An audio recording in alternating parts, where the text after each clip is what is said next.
Hi and welcome to Natural Aesthetics. Here's a few pictures of my current physique. Been bulking for quite some time, utilising a program called Mad Cow. In general, doing full body now for a good few months. I'm on the second cycle of Mad Cow. This is week 3, day 3, and you're going to see some squat highlights from this particular session. Still doing all my lower body compounds without belt. I've got a bit of a tweak, unfortunately, in my chest, so I'm going to have to work around that on my bench press, and we'll continue to train as normal on all of the other lifts. The aim of the game really with this program is just to increase my strength. That's the main goal for this year, to increase strength on key exercises. My peak strength levels were kind of 2014, early 2015. And for one reason or another, I haven't been able to improve on that, because of a number of variables. Injury and illness, style of training that I was utilising, dieting for a competition. All these factors have an effect on your ability to become stronger. But this year is my main target. Most of my energy is going towards just becoming stronger on certain exercises, and it's going well at the moment. I'll probably start using a belt on some of my lower body lifts, maybe September time, but we'll continue to train beltless up until that point.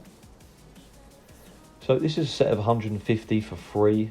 On the third day of training, you always work up to a heavy set of 3. So you do 5, 5, 5, 5, 3, and then a slightly lower weight set of 8 reps. I choose to do pause squats.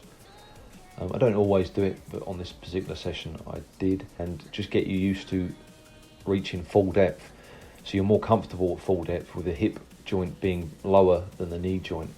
If you can reach those depths, then you're really going to improve your mass in your quads and glutes over a lower range of motion type squat.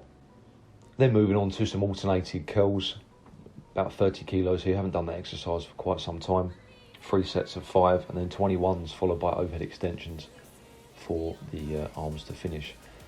So I'm not actually doing much work on my arms at the moment. I do forearms on a Monday and some arm work on a Friday, but I generally do a little bit more volume usually. So once I start adding more sets in, I will probably see an increase in arm size. They feel a little bit downsized because of the full body approach. I will say that. The last segment of the video just showcases some of the food that I've been eating over the past couple of days. My girlfriend cooked this really nice bamboo soup. You can actually forage for the young bamboo, like the sprouting bamboo. It's quite soft and tasty.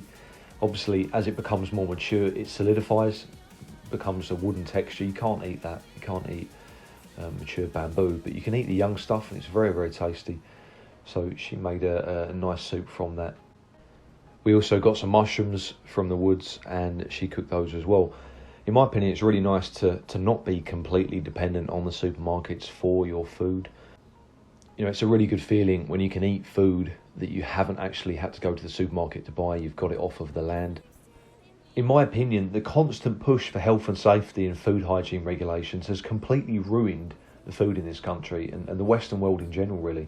It's done nothing for the quality of our food. It's easy now for big corporations to completely monopolise the food industry, to make it harder for smaller vendors, for markets and individuals to sell good food for money.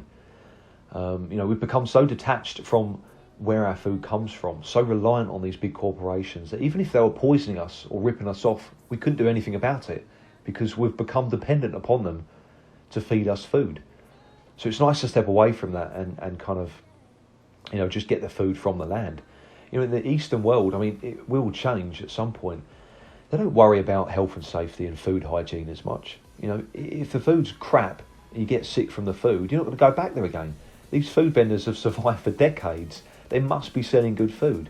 Otherwise people wouldn't go there, And I really just disagree with all this, jumping through hoops to be able to sell food and whatnot. It's a real detriment to our country, I think. But anyway, that's a bit of another rant for another day. So thanks for watching, guys. If you enjoyed the video, give it a thumbs up. Subscribe to see more. Don't forget to click on the notification button to be made aware of any videos I upload automatically. Email naturalaesthetic@outlook.com for more info on online coaching. Stay strong.